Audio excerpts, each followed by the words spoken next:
আসসালামু আলাইকুম। আজকে আমি অবস্থান করতেছি নরসিংদী জেলা বেলাব থানা পাটুল ইউনিয়ন নন্দরামপুর গ্রাম, নন্দরামপুর আদর্শ গ্রাম। এই গ্রামে একজন অসহায় ও হতদরিদ্র পরিবার আছে, যেই পরিবারের পরিবেশটা আপনারা নিজেই দেখতে পাচ্ছেন। আসলে দেখেন, বাংলাদেশে এমনও প্রত্যন্ত এলাকা আছে যেখানে আমরা পৌঁছতে পারিনি, আর আমরা চেষ্টা করি সর্বোচ্চ জায়গায় যেখানে সেবামূলক কিছুই পাওয়া যায় না সেখানে আমরা যেন পৌঁছতে পারি। ইতিমধ্যে আমরা যে জায়গায় পৌঁছেছি, এই অবস্থানটি হলো একটি আদর্শ গ্রাম। এই গ্রামে একটি পরিবার আছে, জহির ভাইয়ের পরিবার। এই পরিবারের আপনার 3জন মেয়ে, একটি মাত্র ছেলে।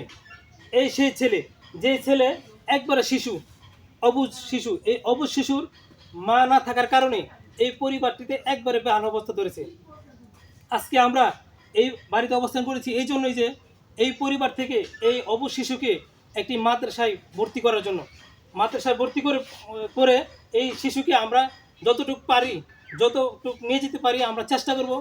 জহির ভাইয়ের উদ্দেশ্য করে একটা কথাই বলবো, যে আমাদেরকে সাপোর্ট দিয়ে যেন এই ছেলেটিকে ভালো এক পর্যায়ে নিতে পারি, এই জন্য যেন আমাদের সুযোগ দেয় এবং আমাদেরকে সহযোগিতা করে। আর এমত অবস্থায় আমরা যদি একজন এলাকাবাসীর সাথে কথা বলি, তাহলে দেখবো আসলে ঘটনা সত্য কিনা। কাকা, আসসালামু আলাইকুম। আসলে এই পরিবারটি অসুস্থ, অসহায় অসহায়। আসলে দেখেন, উনি নিজেই বলছে এই পরিবারটি অসহায়। এই পরিবারটি অসহায় থাকা অবস্থায় আমরা এখানে অবস্থান হয়েছি, এবং আপনাদেরকে জানাতে চাই, যদি আমাদেরকে কেউ সহযোগিতা করতে চান এবং এই পরিবারের পাশে দাঁড়াতে চান, তাহলে আমাদের সাথে যোগাযোগ করবেন। পাশাপাশি এই শিশুটিকে মাদ্রাসায় পড়ানোর জন্য সেবামূলক কোনো সহযোগিতা করতে পারলে আমরা মনে হয় এই পরিবারটি কিছু লাঘব হবে। আজকে আমরা এই পরিবারটিকে কিছু না দিতে পারলেও যদি ওই পরিবারের দিকে আমরা তাকাই, তাহলে আমার মনে হয় পরিবারটি কিছু ভালো চলবে। এই পরিবারের মধ্যে 5 থেকে 6 জন খাওয়াই আছে, কিন্তু আসলে তাদের ইনকাম সোর্স একদিনই জহির ভাই, যিনি দিনমজুর বলতে গেলে চলে।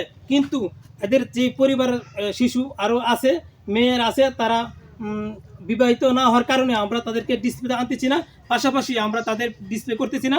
আর সকলে আমাদের পাশে থাকবেন এবং আমাদের সহযোগিতা করবেন। আজকে থেকে এখানে বিদায় নিচ্ছি, সকলের সুস্বাস্থ্য কামনা করে এখানে বিদায় নিচ্ছি। আসসালামু আলাইকুম।